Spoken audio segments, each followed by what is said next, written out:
Selamat malam Romo, selamat malam Bapak Ibu sekalian. Malam, brother. Pada malam hari ini kita akan memulai Lexio Divina kita. Terlebih dahulu kita siapkan dari Injil Lukas bab 23 ayat 35 sampai 43. Injil Lukas bab 23 ayat 35 sampai 43. Sekarang mari kita siapkan hati untuk berdoa yang akan dipimpin oleh Frater Hari Sihotang. Para Romo, Bapak Ibu, saudara-saudari sekalian, sebelum memulai Lexio Divina kita pada malam hari ini, marilah kita mengawalinya dengan doa. Dalam nama Bapa dan Putra dan Roh Kudus. Amin. Ya Allah, kami bersyukur atas rahmat-Mu yang senantiasa mengalir dalam hidup kami. Kami juga bersyukur karena Engkau telah mempertemukan kami melalui Zoom ini untuk membaca dan merenungkan firman-Mu bersama-sama.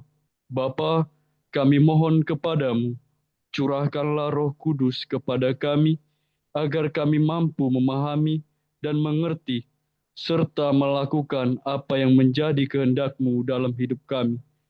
Doa ini kami sampaikan kepadamu dengan pengantaraan Yesus Kristus Tuhan kami, kini dan sepanjang segala masa.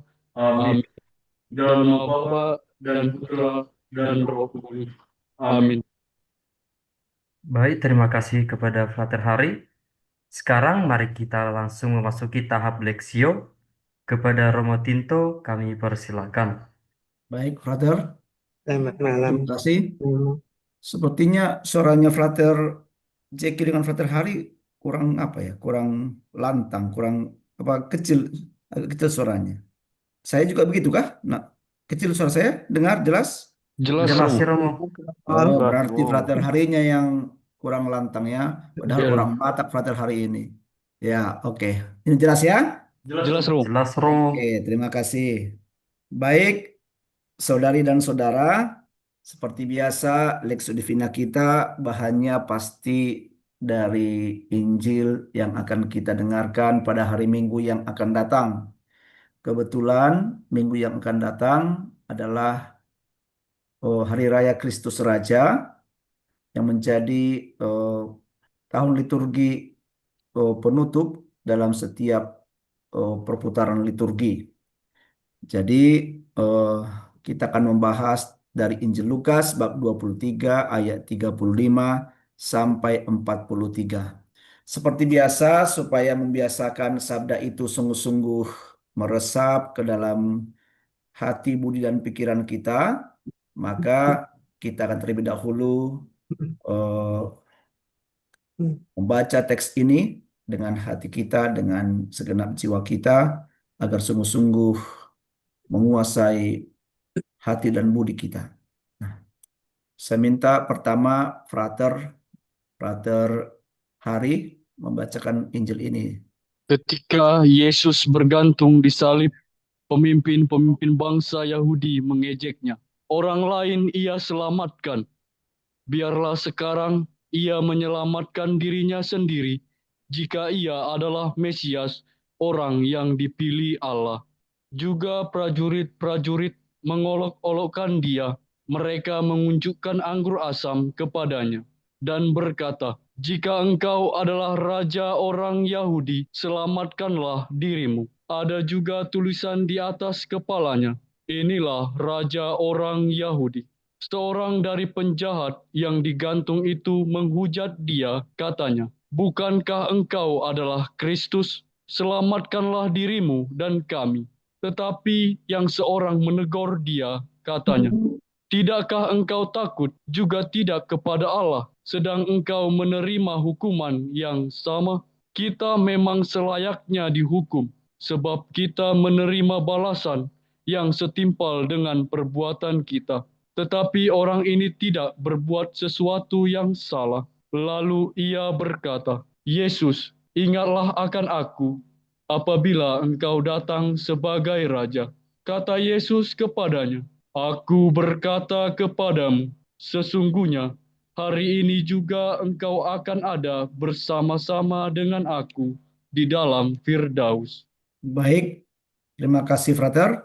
Sekarang saya persilahkan kepada kita semua untuk membacanya dalam hati kita masing-masing sambil kita merenungkan kata per kata, mana kata-kata yang sungguh-sungguh menyentuh hati kita. Baik, saudari dan saudara, sekarang saya ingin mengajak Anda sedikit melihat konteks dari nats ini supaya kita sedikit ada gambaran latar belakang dari teks ini. Pertama, konteks dari teks itu menceritakan situasi Yesus dihadapkan kepada pengadilan mahkamah agama. Tapi juga tidak hanya mahkamah agama yang dimiliki oleh eh, agama Yahudi, Yesus juga dihadapkan kepada Herodes, kemudian kepada Pilatus. Jadi bisa kita bayangkan bagaimana Yesus itu dioper ke sana kemari seperti dipimpong ke sana kemari untuk diadili. Nah, jadi memang sebenarnya dari cara demikian pun sebenarnya pasti dipaksa untuk menjadi stres juga kan, Yesus itu kan, karena dia harus dioper ke sana kemari. Karena desakan masa Yahudi yang dikuasai dendam dan kebencian, nah, mengapa eh, ahli Taurat, orang Farisi, imam kepala itu dendam, benci kepada Yesus? Ya karena memang kehadiran Yesus membuat posisi mereka sebagai yang dituakan, penatua, yang merasa menjadi pembawa Allah kepada semua orang Israel, mereka itu menjadi terancam posisinya. Nah, akhirnya Pilatus menyerahkan Yesus untuk disalibkan. Jadi ternyata Pilatus dan Herodes yang sebenarnya yang menjajah bangsa Israel, toh mereka bisa akhirnya bersekongkol bersama dengan Mahkamah Agama bangsa Israel untuk menyalibkan Yesus. Nah, menarik bahwa memang Mahkamah Agama yang dimiliki oleh bangsa Israel dalam tradisi Yahudi, mereka memiliki wewenang juga untuk menjatuhkan hukuman mati terhadap orang yang menghujat atau melakukan tindakan kriminal dalam agama. Ternyata Mahkamah Agama punya wewenang untuk itu. Nah, akan tetapi sebenarnya hukuman mati yang dijatuhkan biasanya adalah hukuman perajaman, hukum rajam. Nah, jadi sebenarnya dalam tradisi waktu itu ada tiga cara untuk menghukum mati. Cara pertama ialah seorang yang divonis hukum mati itu dia dihukum rajam. Hukum rajam artinya tangannya diikat pada sebatang pohon di tengah-tengah kampung, maka orang satu kampung itu berhak melempari dia sampai mati. Jadi mati, tapi begitulah caranya, mati dengan dilempari batu. Nah, hukuman mati yang kedua ialah seseorang yang divonis untuk menerima hukuman mati itu, dia dibawa ke tebing yang sangat tinggi, yang di bawahnya adalah laut, di tepi laut itu. Kemudian kepalanya itu, lehernya diikat pada kilangan batu yang besar. Kemudian dia didorong ke laut itu dengan batu kilangan yang besar itu di kepalanya, sehingga batu besar itu langsung menarik dia sampai ke dasar laut. Hukuman mati yang ketiga ialah digantung di kayu salib, seperti yang diterima oleh Kristus. Tapi sebenarnya tadi saya katakan Mahkamah Agama memiliki wewenang untuk menjatuhkan hukuman mati hanya dalam hukuman rajam. Jadi sebenarnya bangsa Israel, tradisi Yahudi tidak ada hukuman digantung di kayu salib. Nah, itu berlaku bagi para eh, budak atau penjahat perang yang sangat eh, penjahat yang paling bejat di daerah itu di bawah kekuasaan dari tentara kekuasaan Romawi. Maka memang menarik sengaja ahli orang orang Farisi, ahli Taurat, imam kepala, sengaja mereka bersekongkol kerjasama dengan penjajah Romawi supaya Kristus itu dihukum mati dengan cara digantung di kayu salib. Maka peristiwa Yesus dijatuhi hukuman mati dengan digantung di salib di bawah kekuasaan dan eksekusi tentara Romawi. Maka alasan ini pasti bukan karena alasan agama semata, tetapi sudah memiliki makna alasan politis karena sudah kerjasama dengan tentara Romawi. Nah, saudari dan saudara, sedikit saya beri gambaran, meskipun 3 hukuman mati dalam tradisi waktu itu sama-sama mati, tetapi hukuman mati digantung di kayu salib adalah jenis hukuman mati yang paling keji, paling mengerikan, paling sadis. Mengapa? Karena yang dihukum mati itu sebelum dia dihadapkan kepada pengadilan, malamnya itu dia harus di penjara bawah tanah. Jadi coba saudari dan saudara bayangkan Yesus itu ketika ditangkap di Taman Getsemani kira-kira jam 12 malam kan. Di mana dia malam itu? Sebelum jam 9 pagi diseret ke pengadilan. Sebenarnya Yesus itu ditempatkan di penjara bawah tanah yang kedalamannya sekitar 2 atau 3 meter, lebarnya juga 2-3 meter eh, bawah tanah itu. Kemudian ditutup oleh semen atau apa atau papan yang sungguh-sungguh tertutup rapat, papan tebal. Sehingga secercah cahaya pun tak bisa masuk ke dalam.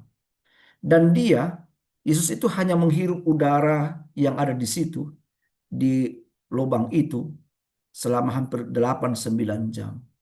Jadi memang sebenarnya begitulah cara orang orang Romawi mau menyiksa secara karakter, secara batin dan juga secara fisik orang yang mau dieksekusi digantung di kayu salib.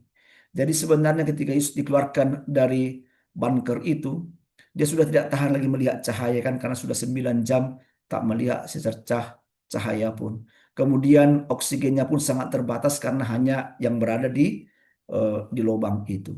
Nah, itulah sedikit gambaran. Dan kemudian dia harus membawa salibnya itu sendiri dari Yerusalem ke puncak Golgota sekitar 6-7 kilometer sampai ke puncak Golgota. Nah, dan biasanya orang yang digantung di salib itu dia dibiarkan dulu sampai 1 minggu dia meregang nyawa seperti itu. Nah, kadang-kadang sampai mengalami halusinasi begitu ya. Nah, jadi sudah mulai membusuk, maka hewan-hewan pemakan bangkai mulai mencabik-cabik dia. Begitulah mestinya yang diharapkan mereka. Tetapi mengapa tak terjadi dalam diri Kristus? Karena memang waktu itu Yusuf dari Arimatea kan eh, menebus jenazah Yesus itu untuk dimakamkan. Nah, sekarang mari kita lihat ayat per ayat ya. Ayat 35. Ketika Yesus bergantung di salib, pemimpin-pemimpin bangsa Yahudi mengejeknya. Orang lain ia selamatkan. Biarlah sekarang ia menyelamatkan dirinya sendiri. Jika ia adalah Mesias, orang yang dipilih Allah. Nah, lihat Lukas menampilkan situasi yang sangat dramatis dan ironis. Mengapa? Yesus ditampilkan sebagai pribadi yang sangat ditolak dan dibenci, sehingga tak henti-hentinya para pemimpin bangsa Yahudi mengejek dan mengolok-olok dia. Mulai dari oh, pengadilan di Yerusalem itu sampai sampai menuju ke puncak Golgota, Yesus itu banyak diolok-olok, di disindir, diludahi, disesah begitu ya. Dramatis, mengapa? Padahal selama 33 tahun Yesus berkarya di sekitar Galilea, di Nazaret, bahkan sampai ke Yerusalem. Dia memberi pengharapan kepada banyak orang kan. Coba kita lihat. Siapapun yang berjumpa dengan Yesus selalu mendapatkan kelegaan. Mulai dari ketika ada perkawinan di Kana, si pemilik pesta kekurangan anggur, Yesus merubah air menjadi anggur. Ketika ada kecemasan, Yesus memberikan kelegaan. Bartimius yang buta sejak lahir ketika bertemu dengan Yesus bisa melihat. Betapa bahagianya dia. Orang yang sakit kusta 10 orang itu berjumpa dengan Yesus yang selama ini mereka dikucilkan di tengah-tengah masyarakat, bahkan diusir jangan lagi di kampung itu supaya jangan menyebar penyakitnya kepada mereka. Berjumpa dengan Yesus mereka disembuhkan. Perempuan yang kedapatan berbuat zina diselamatkan oleh Yesus. Bahkan Lazarus yang mati dihidupkan. Banyak pengharapan yang Tuhan Yesus berikan kepada mereka. Tapi justru dia mendapatkan hal yang seperti ini. Kan sangat dramatis dan ironis. Nah, yang kedua juga ironisnya ialah, lihat, sangat menarik diberi penekanan bahwa yang mengejek Yesus adalah pemimpin-pemimpin bangsa Yahudi. Bukan umat Yahudi umumnya, pemimpin-pemimpin bangsa. Berarti juga para alim ulama, orang Farisi, ahli Taurat itu.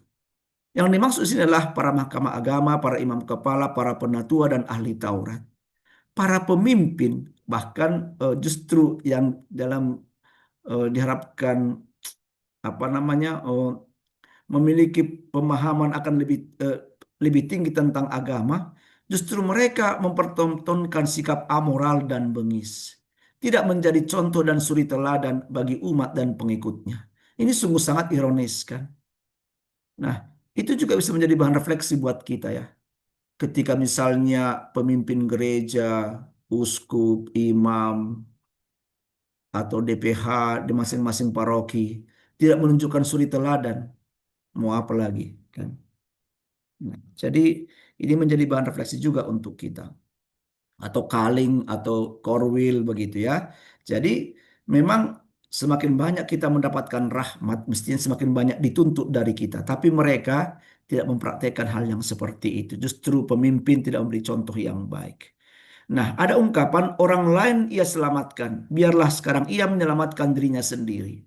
Ungkapan ini adalah sebuah sindiran sinis kepada Yesus terkait soal keselamatan dan bisa menyelamatkan. Mengapa? Mereka selama ini menyaksikan Yesus sering menyelamatkan orang, banyak membantu orang, banyak yang dia sembuhkan, dan banyak yang diberikan kelegaan. Maka mereka hendak melihat apakah Yesus bisa bertindak untuk dirinya sendiri, dapat lolos dari situasi sulit ini. Nah, ayat 36. Ternyata tidak hanya para pemimpin pemuka agama itu yang mengolok-olok, juga prajurit-prajurit mengolok-olok dia. Mereka mengunjukkan anggur asam kepadanya. Sudah sejak awal ketika Yesus ditangkap, sebenarnya para serdadu Romawi ini telah memperlakukan Yesus secara sangat kejam, keji, dan tidak manusiawi. Mereka bersekongkol, yaitu penjajah dan orang jajahannya, untuk menyiksa Yesus kan. Waktu itu kan bangsa Israel kan dijajah oleh kekuasaan Romawi. Biasanya antara penjajah dan yang dijajah kan tak pernah bisa akur. Karena selalu ada penindasan, ada kebencian, ada dendam begitu. Tapi anehnya mereka di sini bisa bersatu demi untuk menyiksa, membunuh, dan menyalibkan Yesus. Sesuatu yang sungguh menjadi di luar nalar logika kita. Nah, ada ungkapan mengunjukkan anggur asam. Mengunjukkan anggur asam artinya menawarkan anggur asam itu kepada Yesus. Dalam bahasa Yunani, anggur yang dimaksud ialah anggur kering, oxos istilahnya ya, yang sama sekali beda dengan anggur manis, anggur oinos itu. Anggur ini kadang bercampur empedu atau bercampur mur. Nah, anggur asam adalah minuman anggur biasa, bukan anggur istimewa. Jadi harganya murah, itu biasanya diminum oleh orang-orang sederhana, orang-orang miskin begitu ya. Nah, kelas rendah. Nah, memberikan anggur asam kepada orang yang mereka sebut sebagai raja adalah sebuah tindakan sinis dan penghinaan. Jadi berbagai macam cara buat mereka buat kepada Yesus untuk menyindir, menghina Yesus itu kan. Nah, itu artinya menunjukkan anggur asam. Kamu katakan kamu adalah raja, tapi kamu mendapatkan anggur yang asam. Padahal biasanya kan harus anggur yang manis untuk kelas raja kan. Nah, itu tafsirannya. Tetapi ada juga tafsiran yang mengatakan bahwa memberikan anggur yang telah dicampur kepada seseorang yang sedang dihukum mati, digantung di salib, berguna untuk semacam bius, ya, untuk mengurangi rasa sakit. Nah, ada juga pemahaman yang seperti itu. Menarik, dalam Injil sinoptik lain, dalam Injil Matius, Yesus menolak meminum cairan itu. Dalam Injil ini kan Yesus kan tidak menolak. Yesus tidak dikatakan dalam Injil ini kan tidak dikatakan apa Yesus menolak atau tidak. Tapi secara eksplisit dalam Injil Matius dikatakan Yesus itu menolak meminum cairan anggur itu. Nah, lihat Itu perbedaan dari Injil Injil Lukas dengan Injil Matius. Tapi kita bisa melihat apa makna dari Yesus itu menolak, kan?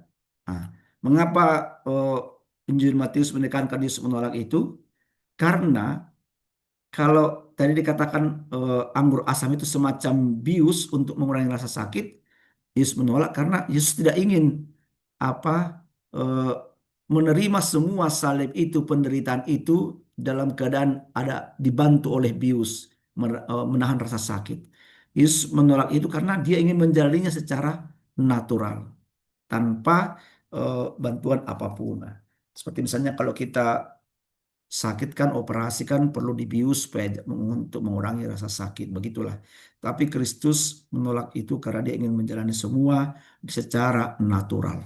Ayat 37 dan berkata, jika engkau adalah raja orang Yahudi, selamatkanlah dirimu. Ungkapan ini adalah ungkapan tantangan dan sekaligus kata-kata sinis yang disampaikan kepada Yesus. Terus ada kata-kata sinis untuk mempermainkan perasaan Kristus itu kan.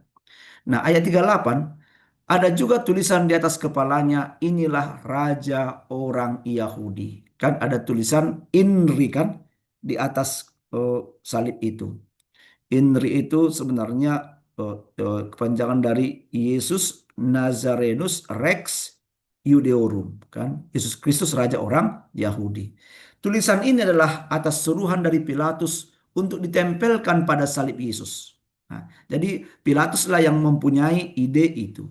Apa alasan Pilatus? Nah, ada beberapa kemungkinan alasan Pilatus. Nggak tahu kita yang mana dari yang ketiga ini. Nantilah setelah di neraka mungkin nanti ditanya ini. Pilatus ini. Apa maksud dia? Pertama, maksud tafsiran kita ialah Pilatus berkehendak melindungi dirinya terhadap tuduhan bahwa ia membiarkan dirinya dipermainkan. Jadi dia hendak melindungi dirinya kan selama ini kan dikatakan Kristus adalah raja, padahal dia Pilatus adalah raja. Nah, seolah-olah ada diperbandingkan antara dia dengan Yesus, padahal Yesus itu raja dengan pemahaman yang berbeda begitu ya. Maksud yang kedua, Pilatus hendak mengejek Yesus untuk menunjukkan keberpihakan dan dukungannya kepada para pemuka Yahudi. Jadi Pilatus ini mau mengatakan bahwa saya berada di pihak para pemuka Yahudi. Nah, jadi dia tidak dia cuci tangan kan? Dia takut bahwa para pemuka Yahudi ini memberontak kepada dia. Nah, yang ketiga, Pilatus menggunakan kesempatan penyaliban Yesus sebagai ancaman atau sinyal terhadap usaha memberontak melawan penjajahan Romawi. Jadi dia mau memberi sinyal kepada para bangsa Israel yang saat itu sedang mereka jajah, kalau kamu macam-macam mau memberontak, kamu akan juga sama seperti Yesus ini. Begitulah semacam sinyal yang mau dia beri. Nah, ayat 39. Seorang dari penjahat yang digantung itu menghujat dia katanya, bukankah engkau adalah Kristus?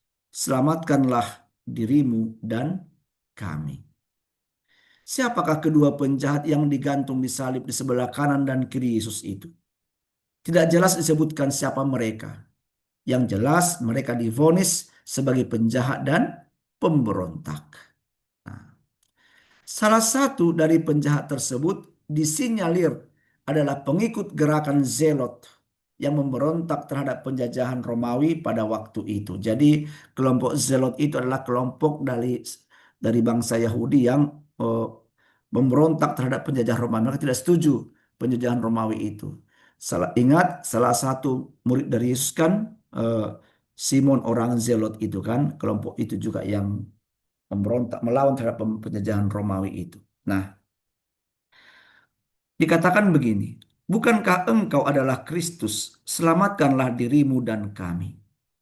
Satu penjahat ternyata yang di sebelah kiri itu masih memiliki sifat seperti pemimpin Yahudi yang sinis terhadap Yesus. Aneh ya, dia pun sudah mau mati, sudah menjelang di gerbang kematian, kok masih apa? Sinis terus hidupnya. Nah, dia tetap memikirkan keselamatan dirinya sendiri.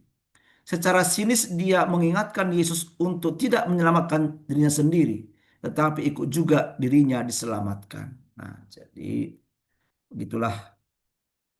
Ini juga menjadi bahan refleksi buat kita kan. Ketika sudah kematian dekat, sudah di gerbang kematian, kok masih belum apa, belum sadar diri, belum menunjukkan kerendahan hati, begitu ya. Ayat 40, tetapi yang seorang menegur dia katanya. Yang seseorang menegur, yang seorang lagi ya, yang sebelah kanannya itu. Tidakkah engkau takut juga tidak kepada Allah, sedang engkau menerima hukuman yang sama? Penjahat yang menegur temannya ini secara tradisional dinamai Dismas. Jadi sangat menarik, penjahat yang bertobat itu dalam tradisi disebut namanya Dismas. Memang dalam kitab suci tidak disebutkan, tetapi dalam buku yang Fropan, riwayat tentang eh, Pilatus, nah tentang kehidupan Pilatus, ah, disebutkan juga nama salah satu penjahat itu adalah Dismas yang di sebelah di sebelah dari Yesus itu. Penjahat ini nampak sungguh sudah mengalami pertobatan sejati dan mulai mengenal Yesus secara sungguh-sungguh. Pesan pertobatannya jelas. Mestinya kalau kematian sudah diambang pintu di depan gerbang kematian itu, maka kita mestinya memiliki sikap untuk takut dan menaruh hormat pada Allah. Jadi pesan yang mau disampaikan kepada kita, ketika akan menerima hukuman yang sama dan kematian sudah sangat dekat, mestinya lahirlah sikap perasaan senasib dan menghadapi bersama. Tidak malah memisahkan diri dari teman senasib dan mengejeknya. Ya, jadi alangkah baiknya kalau sama-sama ada dalam dalam sama penderitaan, ya mari berpegangan tangan, merasa solider. Ah, jangan lagi menjadi menambah beban dengan komentar-komentar, dengan sikap-sikap perkataan yang menambah penderitaan itu. Ayat 41, kita memang selayaknya dihukum sebab kita menerima balasan yang setimpal dengan perbuatan kita. Tetapi orang ini tidak berbuat salah. Lihat, penjahat yang telah bertobat sudah menyesali segala kedosaannya. Awal dari pertobatan adalah menerima dan mengakui kesalahan dengan rendah hati. Lihat, penjahat ini padahal dia sudah memasuki masa-masa injury time kan. Sudah mau mati, hanya perpanjangan waktu lah, tinggal 1 menit, 2 menit. Tapi dia masih sempat untuk bertobat. Dan pertobatan yang sejati selalu dimulai dengan menerima dan mengakui kesalahan dengan rendah hati. Si penjahat ini, si Dismas ini, menerimanya dengan rendah hati.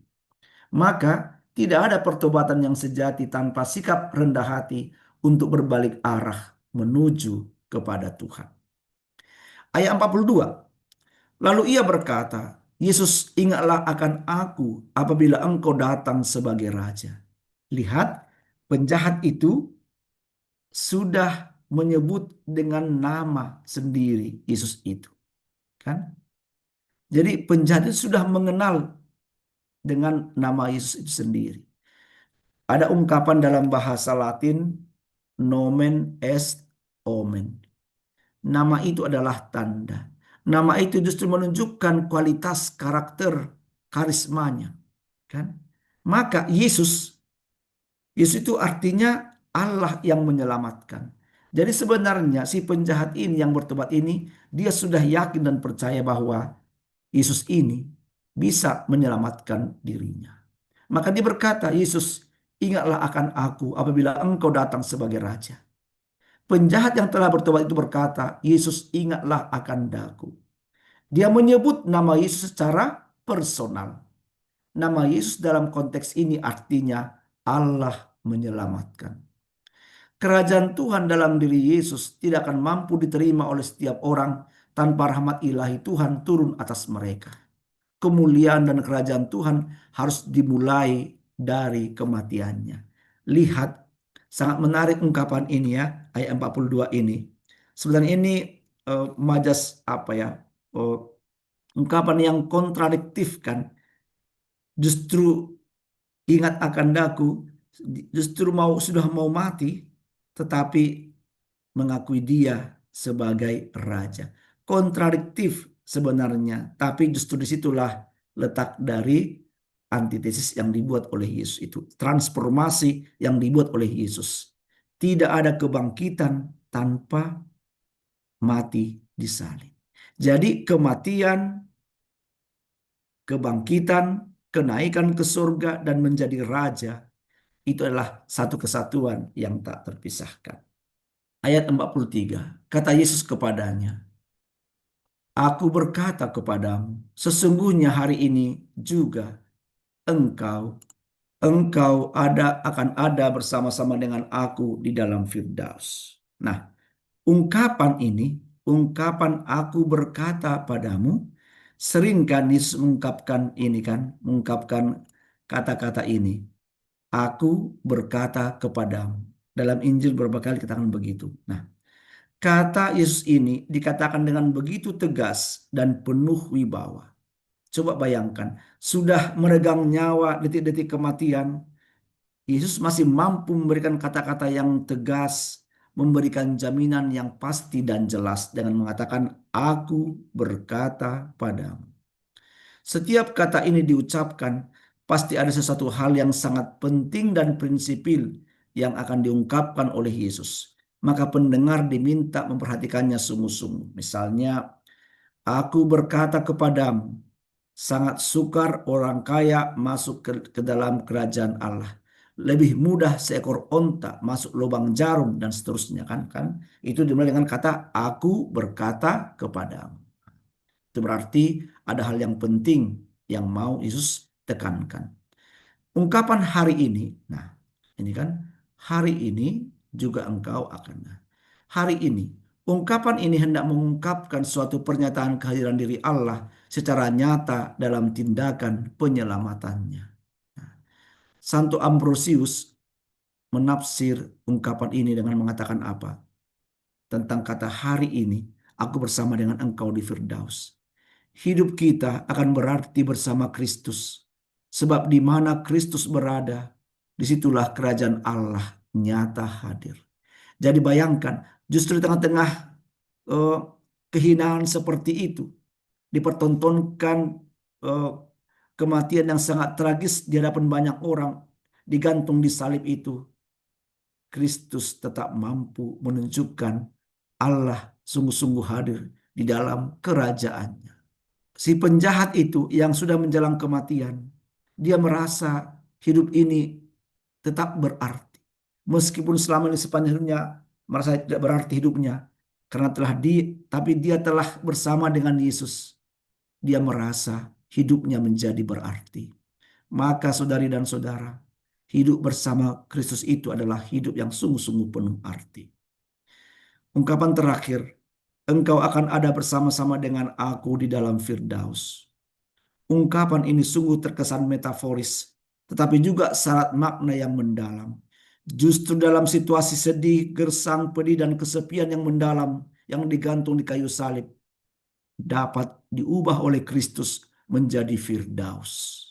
Firdaus di sini sama dengan surga, tempat yang abadi di mana kebahagiaan manusia mendapatkan kepenuhannya. Baik, begitu saudari dan saudara, sekarang saya serahkan kepada MC lagi. Frater, silakan. Baik, terima kasih Romo atas pemaparannya untuk semakin membawa kami semua mengerti Injil pada hari yang kita renungkan bersama pada hari ini. Untuk Bapak Ibu, saudara-saudari yang terkasih, mungkin ada pertanyaan atau sharing yang ingin dibagikan untuk semakin memperdalam kita mengenai ayat-ayat yang telah kita renungkan bersama. Kami persilahkan untuk bertanya atau mengirimkan chat langsung kepada kami. Selamat malam Romo Tinto. Boleh tanya, Mo? Selamat malam, Bu. Ya. Ini Mo yang ayat 35. Itu kan orang banyak berdiri di situ dan melihat semuanya. Pemimpin-pemimpin mengejek dia. Katanya orang lain, ia selamatkan biarlah ia menyelamatkan diri sendiri. Itu pemimpin Yahudi gitu Mo ya. Iya. Ini kok dia bisa kata-katanya sama dengan penjahat yang satu ya Mo? Penjahat yang satu kan juga bicaranya begitu. Bukankah engkau adalah Kristus, selamatkanlah dirimu dan kami. Berarti sebenarnya pemimpin Yahudi dan juga penjahat yang satu itu sebenarnya mereka mempunyai pemikiran yang sama ya, Mo. Sebenarnya mereka juga tahu sebenarnya Kristus juga bisa menyelamatkan diri sendiri dan juga orang lain gitu, Mo. Oh, tidak, Bu. Jadi eh, kalau misal para pemimpin Yahudi itu dengan penjahat yang tidak bertobat itu, mereka pasti tidak tahu bahwa itu akan mampu menyelamatkan dirinya karena justru itu kan ungkapan dari ungkapan dari kebencian sebenarnya kan bahwa mau mengatakan kan terbukti kan kamu hanya selama ini apa yang kamu buat itu kan hanya untuk orang lain. Nah, untuk dirimu sendiri kan kamu kan tidak mampu. Nah, jadi kan tindakan mengejek sebenarnya. Tapi memang hampir mirip-mirip ungkapannya, eh, ungkapan dari penjahat itu dan para pemimpin Yahudi, ya itu kan menjadi sebuah gambaran kan. Memang orang-orang yang jahat itu kan selalu satu frekuensi, kata-katanya, pikirannya kan begitu. Dan orang yang baik pun, yang tulus itu pun biasanya kan satu frekuensi. Kata-katanya pasti kata-kata yang memberi semangat, memberikan peneguhan. Tapi orang-orang yang jahat itu yang tak mau bertobat, pasti juga kata-katanya kan satu frekuensi, satu nada dasar. Orang yang suka menjelekkan orang, menjatuhkan, menggibah ke sana kemari, memprovokasi kan begitu. Itu, Bang. Itu hanya sebenarnya menjadi gambaran bagi kita kan begitu. Makasih Romo. Ya, Jadi itu mengejek ya Romo. Bukan iya, melihat Kristus bisa menyelamatkan, tapi hanya mengejek Kristus iya, ya Romo. menyindir Ya, ya. makasih. Karena juga pasti mereka tidak akan pernah membayangkan nanti pada hari ketiga Kristus akan bangkit. Kan tidak kan? Makasih Romo. Iya, ya. Terima kasih Romo telah memberikan penjelasan. Saya mau bertanya Romo, Iya, Eh, kan orang yang di sebelah kanan itu mengatakan di ayat ke-42 dikatakan, Yesus, ingatlah akan aku apabila engkau datang sebagai raja. Saya mau bertanya Romo, raja yang seperti apa yang dimaksud? Yang dalam pengertian orang yang di sebelah kanan Yesus itu. Apakah masih raja eh, yang akan membebaskan mereka dari penjajahan atau raja yang bagaimana Romo? Terima kasih Romo. iya. Terima kasih Frater Hari. Ya memang ungkapan dari penjahat yang bertobat itu pasti sudah bercampur baur pemahaman dia ya. Jadi karena dia orang Yahudi, dia pasti juga punya pemahaman bahwa akan datang Mesias yang bisa untuk eh, menyelamatkan semua bangsa Israel, baik dari penjajahan, mengusir penjajahan Romawi itu, tapi juga membawa mereka kepada kesejahteraan dan keadilan. Pasti juga ada juga pemahaman dia seperti itu. Tetapi melihat dari dia membayangkan selama 3 tahun sepak terjang Yesus itu di berkeliling di daerah Israel itu, di daerah Palestina, Judea seperti itu, di Nazaret. Nah, ketika dia mungkin juga menghubungkan semua kan, ya, pasti ada sesuatu lah yang hebat dalam diri Yesus ini kan. Bahkan Lazarus aja yang mati bisa dihidupkan. Banyak banyak hal-hal yang spektakuler yang di luar dari nalar manusia bisa dibuat. Jadi memang eh, saya kira ungkapan sebagai raja itu pasti belum sungguh-sungguh definitif seperti yang kita bayangkan dalam iman kekatolikan kita kan. Raja yaitu raja penuh cinta yang yang penuh damai, penuh keadilan seperti itu. Tapi saya yakin itu masih bercampur baur begitu, belum sungguh-sungguh eh, memahami maksud raja yang seperti konsep kita, pemahaman kita. Sama seperti para rasul kan. Para rasul juga meskipun Kristus sudah bangkit, mereka pun belum sungguh-sungguh menyadari bahwa itu adalah eh, Allah kan. Mereka masih meraba-raba, perlu refleksi, perlu perjumpaan-perjumpaan yang mendapatkan pencerahan bagi mereka untuk memahami Allah, memahami Kristus sepenuh-penuhnya. Tapi saya yakin pasti penjahat itu pun belum sampai kepada pemahaman yang definitif bahwa Kristus adalah Allah pada saat itu. Terima kasih Romo. Ya, Mungkin dari Bapak Ibu, saudari-saudari yang lain, ada yang ingin bertanya untuk memperdalam? Saya, Prater. Dipersilakan. Terima kasih. Selamat malam, Romo Tinto. Ya, malam Bu. Saya kok tertarik tadi ada nama Dismas ya. Nah, kok bisa diketahui itu namanya Dismas, kemudian nama sebelahnya itu siapa yang penjahat satunya? Ya. Kemudian eh, mungkin ada ya kalau kalau memang ada namanya Dismas nggak ada tertera di kitab suci berarti ada pendalaman dari teologi atau buku apa tentang Dismas gitu ya Romo. Terima kasih. Ya, makasih Bu. Jadi memang eh, kitab suci kan adalah kitab iman, bukan pertama-tama kitab sejarah. Meskipun juga membeberkan tentang ada juga sejarah yang nyata terjadi. Tapi memang kitab suci itu tidak dimaksud untuk menulis tentang sejarah nama-nama orang, tahun-tahun waktu dan segala macamnya itu. Yang penting kan tentang kesaksian iman sebenarnya. Nah, seperti kita tahu, sebenarnya banyak juga kan namanya Injil-Injil apokrif kan. Jadi Injil yang banyak menceritakan tentang kehidupan Yesus dan orang-orang di sekitarnya pada waktu itu, tapi oleh gereja setelah mereka teliti itu tidak dianggap sebagai Injil. Maka dikatakan Injil apokrif yang tidak diakui. Misalnya Injil Judas kan, nah, macam-macam itu kan. Banyak berbicara tentang masa-masa remaja Yesus atau masa-masa hal lain, nah, yang tidak ada dalam Injil yang diakui oleh gereja.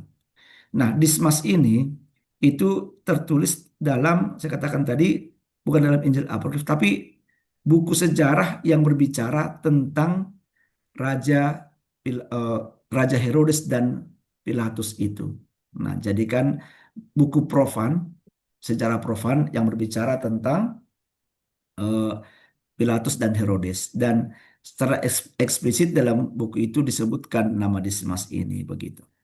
Tapi saya kira bagi kita eh, tidak terlampau menjadi perhatian kita, entah siapapun namanya, tetapi yang jelas kita belajar dari dia bahwa ternyata Allah itu sungguh-sungguh Maha Rahim. Meskipun masa-masa injury time, sedikit waktunya, tinggal sedikit waktu, kalau kita mau berbalik arah, sungguh-sungguh menyesali dosa kita, ternyata Allah pun mau menerima kita kembali. Gitu.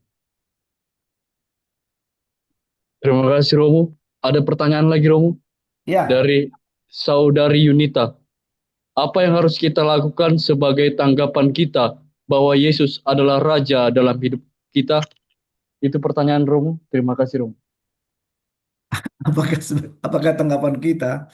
Ya, ya kalau mau kita hubungkan dengan pesta Kristus Raja kan, yang hari Minggu yang akan datang kan, memang sebenarnya para imam pun kan setiap merayakan pesta Kristus Raja pasti juga mengalami hal yang stres juga sih, pressing juga kan.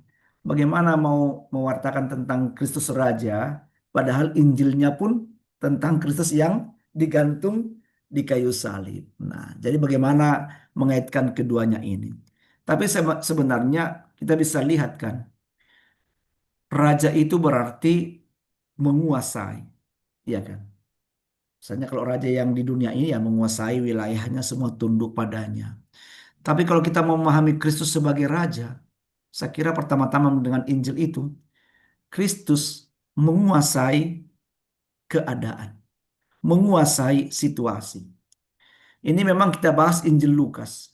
Tapi kalau kita bisa melihat dalam Injil Yohanes, kisah sengsara, eh, apa namanya, passion, apa namanya, kisah sengsara lah dalam Injil Yohanes kan, kita bisa melihat bahwa betapa karakter dari Yesus itu begitu tegas, begitu mampu menguasai. Meskipun dia seperti dihadapkan pada pengadilan, tapi dia mampu menghadapinya dengan tenang, tidak takut, kan? Bahkan dia berani berdebat kepada Herodes dan Pilatus mengatakan apa itu kebenaran dan segala macamnya itu kan. Di tengah-tengah dia disiksa dan menderita, dia masih mampu menghibur perempuan-perempuan yang menangisi dia. Ketika dia datang Veronica yang mengusap wajahnya, bahkan Yesus memberikan hadiah kepada dia, begitu kan dalam apa kan dalam tradisi kita kan tradisi suci kan.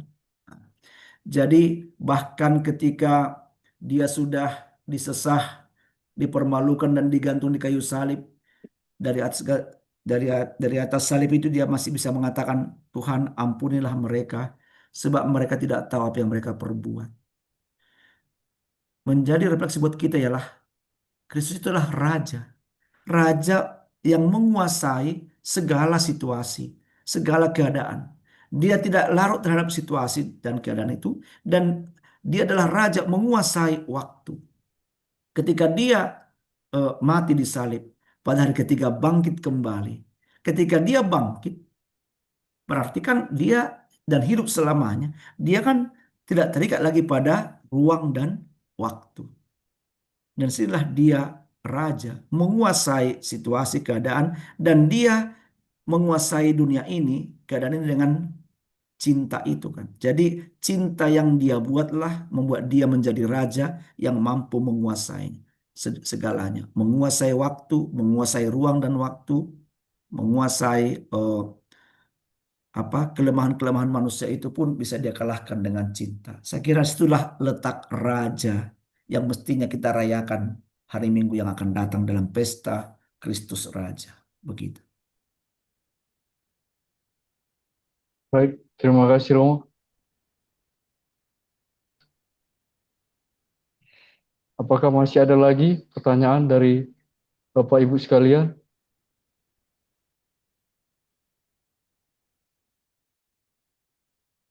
Mau nama penjahat yang belum bertobat itu kalau nggak salah Gestas ya Mosnya. Iya, ya Pak. Penjahat yang tidak bertobat itu namanya kan Gestas ya kalau tidak salah. Oh, guys, saya kurang tahu Pak ya. Dalam saya kurang bisa, belum pernah saya dengar. Oh, Kalau oke. kalau Terima Bapak kasih Mo. kalau Bapak dapat informasi itu ya boleh juga sih. Tapi sekali lagi jangan terlampau terpaku dengan soal siapa itu, karena nanti kita jadi kehilangan fokus kepada hal yang paling penting tentang Iya betul. hidup di situ ya. Malam Romo boleh tanya lagi Mo, ini yang ayat 40 kok saya kurang paham ya Mo. Yang mana Bu? Ayat 40 Mo. Apa Tetapi kata? yang seorang menegur dia katanya, tidakkah engkau takut juga tidak kepada Allah, sedang engkau menerima hukuman yang sama. Itu maksudnya apa ya Mo ya? Dia menegur temannya itu loh Romo. Hmm. Iya kan? Jadi begini, mestinya mestinya kan, oh, mestinya kita ini kan, mengapa kamu kok masih belum apa, belum apa ya, belum menurunkan egomu, oh, belum sungguh-sungguh menyadari kesalahanmu, kok masih tetap kamu suka meledek orang, mengejek orang, menyalahkan orang, mempermainkan orang. Kan itu sebenarnya yang Iya, iya. ditegurkan oleh penjahat yang sudah mulai mau bertobat itu. Itu artinya apa? Ketika seseorang sudah mau menjelang kematian, di gerbang kematian, kok belum sadar-sadar, belum bertobat, berarti kan makanya dia mengatakan, eh, tidakkah engkau juga takut kepada Allah, kan? Nah, jadi artinya orang yang sebenarnya kok bebal sekali kan? Nah, tidak takut kepada Allah. Padahal kita akan menerima hukuman yang sama. Artinya apa? Bukan hanya Kristus ini, Yesus ini yang mau mati digantung di salib. Kau pun nanti akan mati. Aku pun akan mati. Tapi mengapa kamu masih seperti itu? Itu maksudnya. Jadi itu sebuah apa ya? Sebuah ungkapan yang apa juga keheranan dari penjahat yang sudah mau bertobat itu. Kamu kok bebal sekali sih kan? Kamu tidak takut pada siapapun, pada Allah pun kamu tidak takut begitu kan? Nah, dalam tradisi Israel kan takut akan Allah itu kan adalah orang yang beriman kan, orang yang sungguh-sungguh mengalami pertobatan yang sejati kan, takut akan Allah. Maka dia kan tidak takut pada siapapun, tidak takut kepada Allah gitu. Padahal kematian sudah dekat. Gitu. Makasih Romo, jadi Ya, jelas sekarang. ya. Pak Kus, nggak bertanya Pak Kus atau sudah jelas Pak Kusnari? Ya, Romo. Ya, Iya, cukup jelas penjelasan Romo. Kalau saya menangkap bahwa dua penjahat itu kedua-duanya mungkin menggambarkan juga kita sebagai orang Katolik. Ada yang kadang masih seperti penjahat yang pertama, ada juga yang barangkali sudah mirip dengan penjahat yang kedua, menerima Yesus murni sebagai Raja yang menguasai hidupnya. Terima kasih Romo Tinto. oh, oke bagus ya. Makasih atas eh, tambahannya, penangguhannya.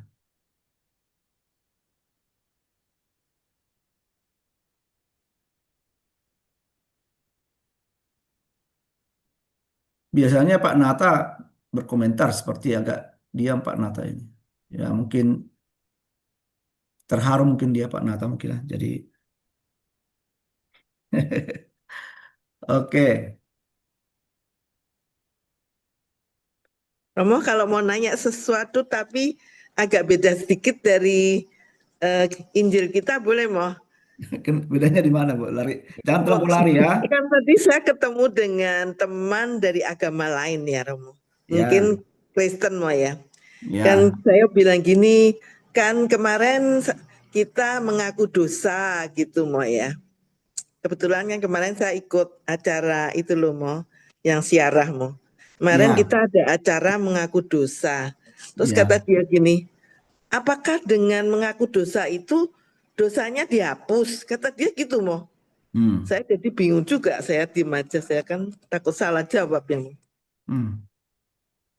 harusnya jawab apa mau? Harusnya Ya. menjawab apa mau? Apakah mungkin agama lain tidak ada pengakuan dosa gitu mau ya? Saya juga kurang tahu. Ya, ya tidak ada bukan kan dalam Gereja Katolik ada sakramen pengakuan dosa.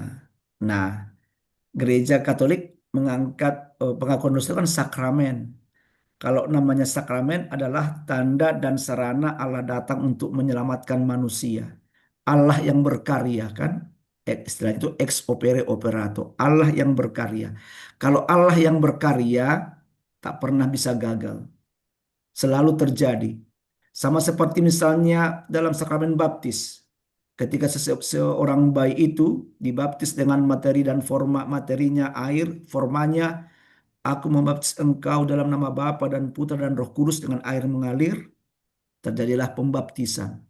Karena Allah yang berkarya, maka itu sudah bagikan meterai, tak bisa lagi kan dihapus. Gitu. Sama dengan Ekaristi, roti dan anggur berubah menjadi tubuh dan darah Kristus dalam dua syukur agung kan. Nah, sama seperti sakramen tobat. Materinya apa? Ya si pendosa dengan dosanya.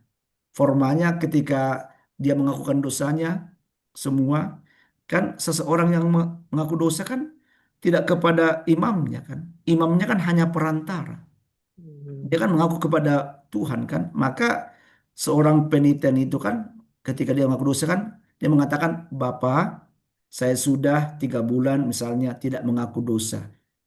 Dosa saya adalah ini. Mengapa sebut Bapa? Karena dia kan kepada Bapa, ke Allah Bapa dia mengaku dosa kan. Dan ketika imamnya mengatakan karena kerahiman Allah dan kuasa gereja yang diberikan kepadaku, aku melepaskan segala dosa-dosamu. Dia itu memakai dalam nama Allah kan. Jadi kita harus percaya bahwa Allah lah yang menghapus dosa-dosa kita karena kerahimannya, karena kerendahan hati kita mau bertobat. Sebab Kristus juga mengatakan kan kepada Petrus kan wakil paus pertama kita kan dalam Injilnya. Apa yang engkau lepaskan di dunia terlepas di surga. Apa yang kau ikat di dunia terikat di surga. Begitu. Jadi kita harus percaya itu, Bu. Begitu. Terima kasih Romo. Jadi Iya. hanya Katolik yang ada ya mau Iya. sakramen tobat ya. Iya. Makanya dia tanyanya begitu, saya juga bingung Iya. jawabnya, mau takut salah Iya. jawab. Makasih Iya. Romo. Iya, Bu. Iya. Romo, saya mau melanjutkan pertanyaan Ibu tadi. Apakah sakramen tobat itu menghapus dosa berat, dosa mortal, dan juga selain dosa venial? Terangkan dulu Pak, apa itu mortal, apa venial? Mortal itu Hmm. dosa berat, terus dosa ringan itu venial. Oh, ya. Jadi kan dalam sakramen pengakuan dosa, apa yang kita akukan, ya itulah yang akan diampuni kan. Kecuali, kecuali ketika ada dosa-dosa tertentu yang diakukan itu, yang menyangkut hal-hal tertentu yang sangat fatal, itu mungkin butuh apa? Butuh tahap-tahap selanjutnya, misalnya seperti apa ya? Apa namanya? Aborsi. Nah, aborsi itu kan dosa berat kan. Nah, Ya itu jadi sama dengan membunuh ya mau ya. tidak hanya membunuh, Pak. Iya, aborsi Lebih kan. lebih dari membunuh, Iya. karena kalau orang membunuh itu kan bisa membela diri, ada orang yang membunuh orang yang hidup, dia masih punya peluang untuk membela dirinya kan dengan segala Oh iya benar. kemampuannya. Tapi ketika janin itu dibunuh, diaborsi, dia tidak punya kemampuan untuk membela diri. Nah, Iya itu benar. membuat itu menjadi dosa berat. Tapi saya kira nanti mungkin dalam pembahasan lain kita bahas tentang ini ya. Ini kan tentang apa ini? Oke. Tentang Kristus Raja ini ya. Iya. Iya. Oke. Romo, Ya. eh, saya ini kok berefleksi dari yang ayat 35 ya, Mo ya. Ah, Kok sepertinya kayaknya seolah kalau di ini kan dalam kehidupan saya mungkin ya secara ah, pribadi, Mo, ah, bisa jadi saya juga menjadi seorang yang tidak tahu berterima kasih. Ya, ah, ketika misalnya satu orang yang sudah menolong saya, terus satu hari orang itu jatuh, jatuh dalam arti ya mungkin misalnya tadinya misalnya dia menolong saya dalam materi gitu ya, tahu-tahu hmm, dia sudah jatuh miskin misalnya ya, eh, hmm. saya sebagai yang sudah ditolong bukannya berterima kasih, tapi saya itu malah apa ya? Mengejek, menjelek-jelekkan gitu, itu rasanya refleksi saya tuh seperti kayak, saya ini orang yang belum mampu berterima kasih pada orang yang seringkali baik, seringkali berkorban untuk saya gitu. Apakah boleh seperti itu, Romo? Ya boleh Bu. Saya kira memang ya terima kasih kalau Ibu sudah sampai dalam tahap refleksi seperti itu kan. Memang benar. Coba misalnya seperti ayat 35 itu kan. eh, Masa sudah sedikit banyaknya pasti ada hal yang baru lah, yang penting, yang pencerahan yang dibuat oleh Yesus kan kepada Ya, eh, para bangsa Israel itu, bahkan juga kepada para pemuka-pemuka agama. Masa tidak ada hal yang nyangkut dalam pikiran mereka, hal yang baik yang bisa dibuat. Misalnya ketika banyak membuat penyembuhan, banyak keajaiban, pasti sedikit banyaknya kan kena kepada mereka juga lah, entah kepada familinya, entah kepada atau mungkin pengajaran Yesus yang mereka dengarkan memberikan inspirasi kepadanya kan.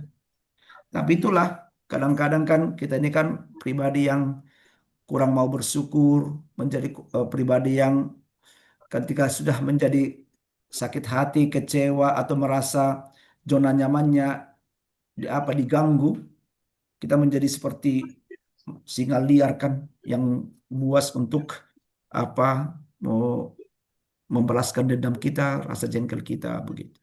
Kurang tahu bersyukur. Maka memang terima kasih bahwa Ibu bisa apa memberi refleksi bahwa memang betapa kita mestinya harus lebih banyak bersyukur ya. Bahwa setiap orang yang datang kepada kita pasti ada sesuatu lah yang bisa yang positif yang bisa kita ambil hikmahnya, bisa kita ambil refleksi dari situ begitu. ya, betul. Oke, makasih Romo. Ya, ya. Selamat malam Romo. Malam. Ya, Romo, tadi kalau saya mendengar si penjahat mengatakan, Yesus, ingatlah daku pada saat engkau datang menjadi raja. Dan Yesus menjawab, saat ini juga engkau akan bersama aku di Firdaus.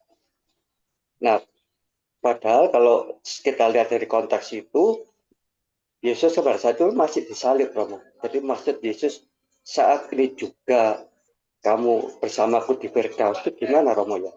Padahal dia kan masih disalib, kemudian beliau akan wafat dan bangkit 3 hari.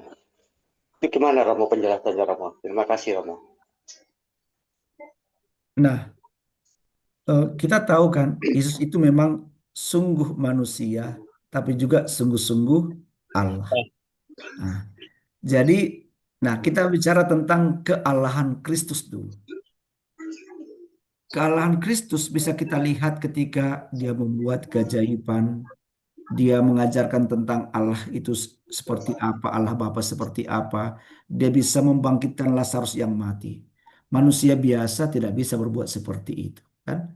Dia bisa kontra naturam, melawan pada kodrat alam begitu kan? Berjalan di atas air, menyembuhkan, membuat keajaiban, bahkan Lazarus yang mati bisa dihidupkan. Nah, dari situ kita bisa melihat bahwa jejak-jejak kealahan Kristus. Tapi lebih dalam dari situ, manusia itu tidak bisa mengantisipasi waktu. Hanya Allah yang mengantisipasi waktu karena dia tidak terikat pada waktu. Lihat Injil minggu yang lalu. Ketika bangsa Israel membangga-banggakan bait Allah, Kristus kan menegur mereka. Apalagi para pemuka-pemuka agama itu yang akhirnya menyalibkan Yesus kan. Jangan kamu bangga dengan bait Allah itu. Mengapa? Yesus menegur mereka karena ahli Taurat, orang Farisi, imam kepala, mereka merasa bangga kami yang paling hebat karena kami bisa mendirikan bait Allah yang sangat megah. Jadi Allah itu mereka frame, mereka bungkus, mereka tanda petik penjarakan di bait Allah itu kan. Dan mereka merasa bangga Allah itu ada dalam genggaman mereka. Maka Kristus menegur mereka. Kak, jangan kamu kira Allah itu bisa kamu kamu frame, kamu bungkus di bait Allah itu. Ya Allah di mana-mana. Allah adalah cinta. Ketika ada cinta, situ Allah berada. Dan dia mengatakan Allah itu sekarang di sini, di mana-mana, berjalan kemana-mana, mewartakan kebaikan dalam diri Kristus itu. Nah, maka dia menguasai waktu. Maka dia katakan akan tiba waktunya ini akan dihancurkan tanpa tidak lagi batu akan tertindih di atas batu yang lain. Nah, jadi kan dia tahu itu bahwa nanti dia akan hancur. Dia mengatakan kan tahun 33 kan, sekitar tahun 33. Dan memang benar tahun 70, siapa yang bisa tahu bahwa bait Allah dihancurkan oleh tentara Romawi tahun 70. Hancurkan rata semua kan. Dan Kristus karena dia adalah Allah tahu akan antisipasi waktu yang akan datang. Nah, sama ketika dia digantung di kayu salib dengan kealahannya kan dia akan tahu semua apa yang terjadi dan ya dia berbicara dari segi kealahannya begitu. Baik, terima kasih Romo penjelasannya. Boleh tanya Romo? Ya Pak, mari Pak. Sehubungan dengan Injil yang kita bahas Romo, saya ingin tanya, apakah surga itu dibuka? Apakah surga itu dibuka pada saat Yesus wafat? Dan siapa yang masuk pertama kali ke surga, Romo? Itu aja. Ini hubungan sama konteks Injil tadi, Romo. Waduh, ini Pak Joko ini yang bertanya ini? Ya, saya Romo. Aduh, Pak Joko, pertanyaan Bapak selalu susah-susah Bapak bertanya, Bang. Apakah surga terbuka pada waktu Kristus wafat disalib? Enggak, pada waktu Yesus meninggal. Ya. Surga itu saya kira Pak selalu terbuka, Pak. Jadi siapa yang berkehendak baik, yang mendapat yang Tuhan merasa pantas untuk ke surga, dia ke surga. Tetapi kalau soal Yesus itu Allah Bapa, Allah Putra, Allah Roh Kudus, ya dia tidak perlu kunci ke surga, dia bebas keluar masuk kan. Nah, tadi siapa yang pertama masuk surga? Aduh, saya kira para malaikat lah yang pertama masuk surga ya. Tapi soal siapa yang pertama nantilah Pak, setelah kita sama-sama di surga kita tanya Pak ya, siapa yang pertama-tama masuk surga? Nah, Saya juga tidak tahu Pak, saya belum pernah ke surga. Nantilah Pak, setelah kita sama-sama di surga, kita tanya ya. Ya Pak Joko ya.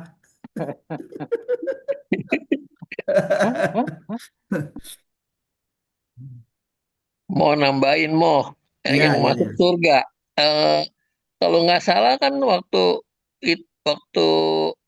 Adam dan Hawa berbuat dosa itu kan hubungan dengan dunia dan surga terputus kan. Kemudian yang Ya. disambung lagi karena wafatnya Yesus itu ditebus gitu kan. Hmm. Kemudian di antara itu katanya ada dua orang yang masuk surga yaitu Henok sama Elia. Benarkah itu Bu? Itu menurut magisteriumnya ini apa Katolik. Oh iya. Ya udah, kalau menurut magisterium ya sudah Pak, kita imani saja. Kalau Kita Bapak baca ini begitu. aja. Oke. Ya, Makasih Mo. ya, ya Pak, ya. Baik, Bapak Ibu sekalian, mungkin masih ada pertanyaan. Kami persilakan satu atau dua pertanyaan lagi.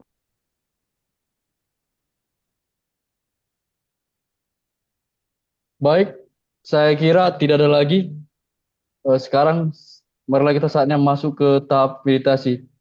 Saya persilakan ke Romo untuk memimpin. Baik,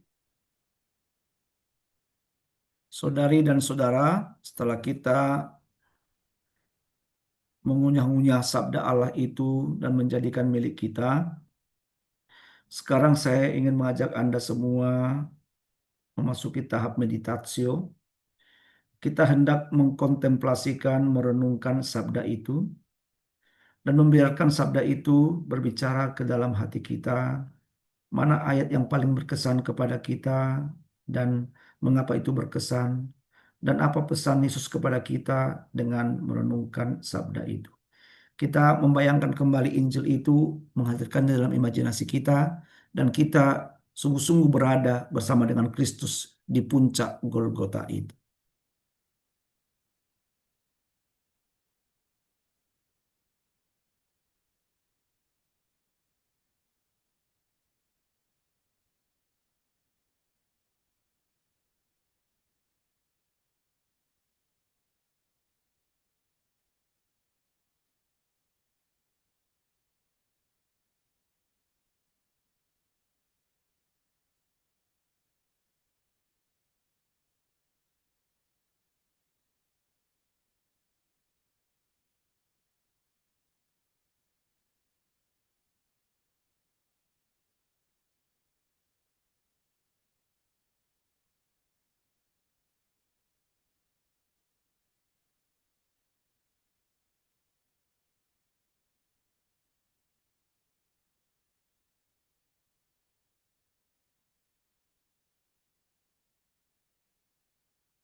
Ya Tuhan Allah kami bersyukur kepadamu melalui Injil yang kami renungkan malam ini. Kami sungguh menyadari betapa Kristus Putramu adalah Raja, Raja cinta, Raja yang senantiasa menguasai ruang dan waktu, yang mampu memberikan pencerahan kepada kami akan arti hidup yang sejati, setia berpaut padamu. Terima kasih Tuhan atas sabdamu malam hari ini. Kami sekarang datang kepadamu hendak memanjatkan doa-doa permohonan kami secara spontan. Dengarkanlah doa-doa kami ini. Saya persilakan Ibu dan Bapak yang memanjatkan doa-doa permohonan.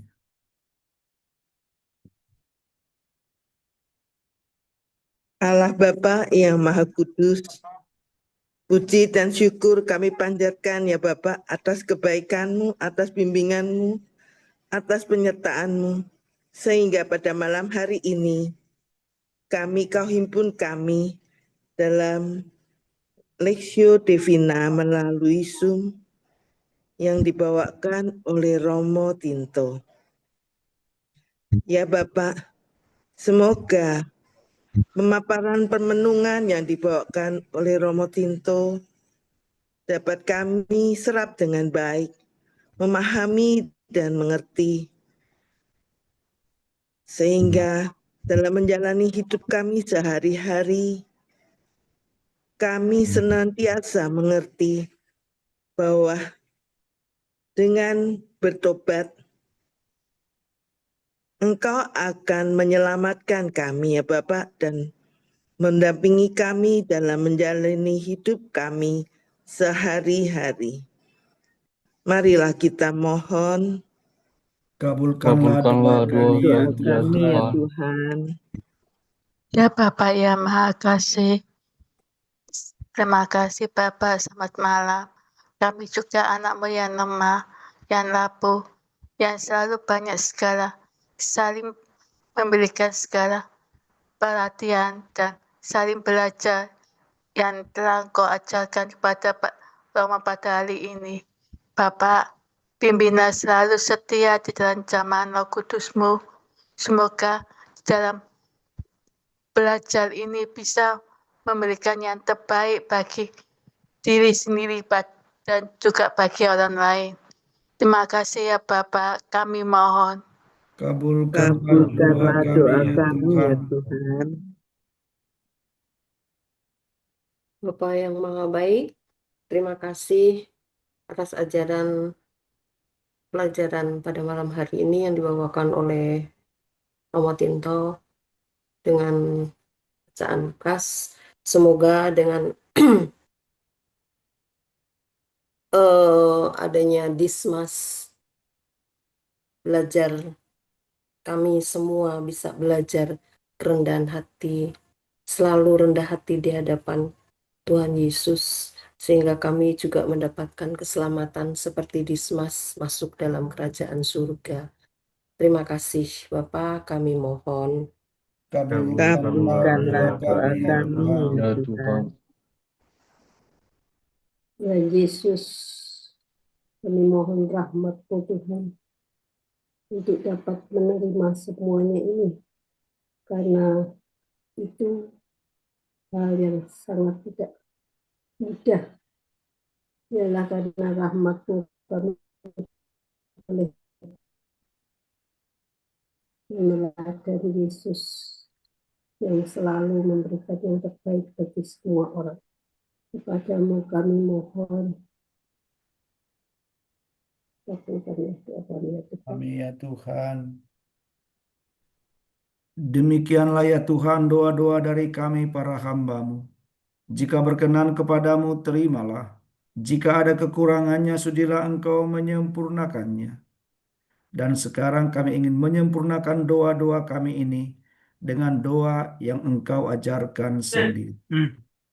Bapa kami yang ada di surga, dimuliakanlah namamu, datanglah kerajaan-Mu, jadilah kehendak-Mu di atas bumi seperti di dalam surga.